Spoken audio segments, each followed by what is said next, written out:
ये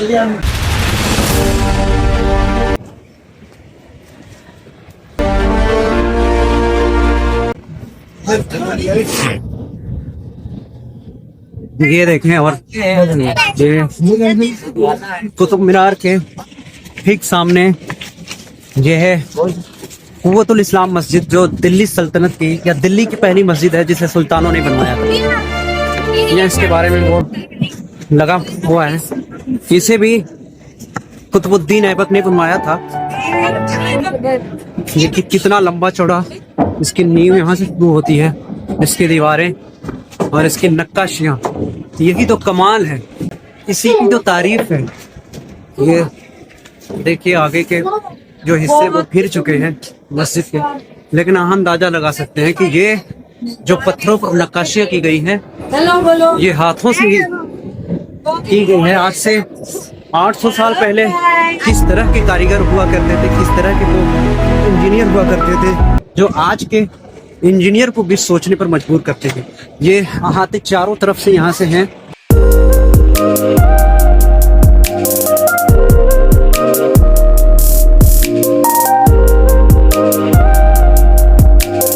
ये देखिए, ये यहाँ से ये कुव्वतुल इस्लाम मस्जिद का मेहराब है और मैं उसके बीच आंगन में खड़ा हूँ मेन, और यहाँ से ये चारों तरफ जो है उसका अहाता है, यहाँ से ये सब कुव्वतुल इस्लाम मस्जिद का ही हिस्सा है। और उसके ऊपर देखिए वहाँ एक गुंबद है, एक वहाँ भी गुंबद है और एक छोटा सा यहाँ भी गुंबद है। इसके बीच में जो पिलर है वो काफ़ी नक्काशीदार हैं। तो ये कुव्वतुल इस्लाम मस्जिद दिल्ली की पहली मस्जिद है जिसे सुल्तानों ने बनाया था। और जो पीछे हमने आपको एक मकबरा दिखाया था इमाम जामिन का, दरअसल वो इसी मस्जिद के इमाम थे और बहुत बड़ी शख्सियत थी।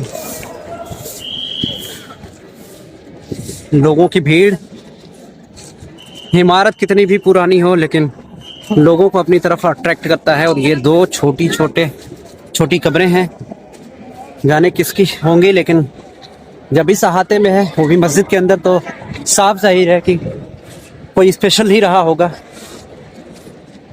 हाँ, ये पास से देखते हैं इसकी नक्काशियों को।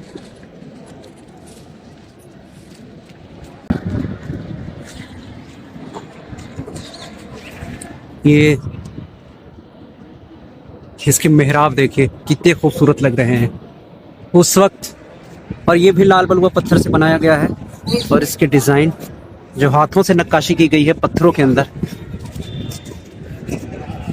कमाल का आर्किटेक्चर था। और यही तो सोचने पर मजबूर करता है कि आखिर किस तरह से इसे कौन से हथियार, जबकि उस वक्त तो इतना डेवलप भी नहीं हुआ था, लोग इतने साल पीछे कैसे कर लेते थे यार ये। ओहो,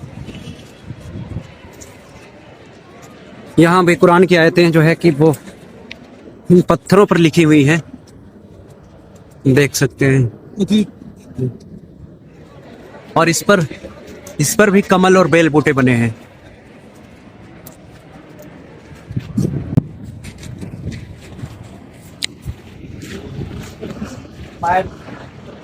पीछे से व्यू इसका देखें, काफी खूबसूरत यहाँ भी है।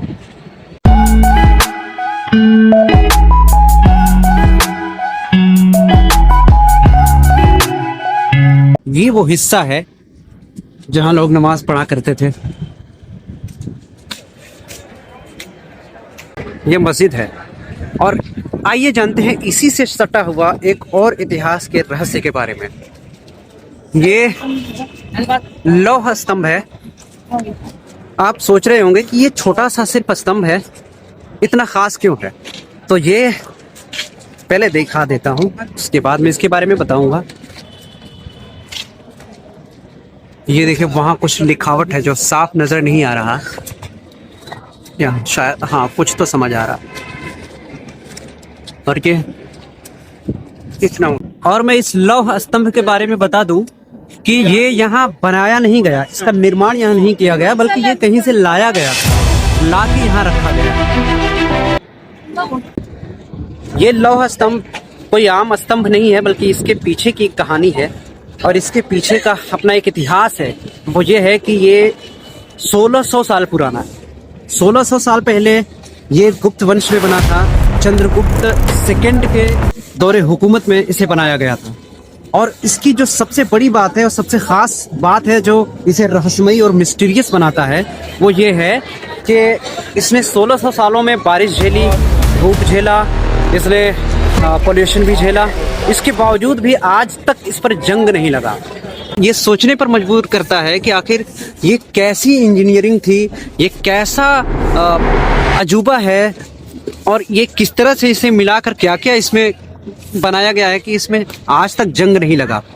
हालांकि पहले लोग इसे छूते थे, क्योंकि इसके बारे में एक कहानी ये भी है कि जो इस पिलर पर पीठ की तरफ से होके दोनों हाथों को पीछे ले जाके पूरा घेर लेता था, पकड़ लेता था, उसकी हर मनोकामना, हर मुराद, अगर जो भी वो मांगता था वो पूरी होती थी। पर कम से कम मुझे तो नहीं लगता कि ऐसा नहीं होता है।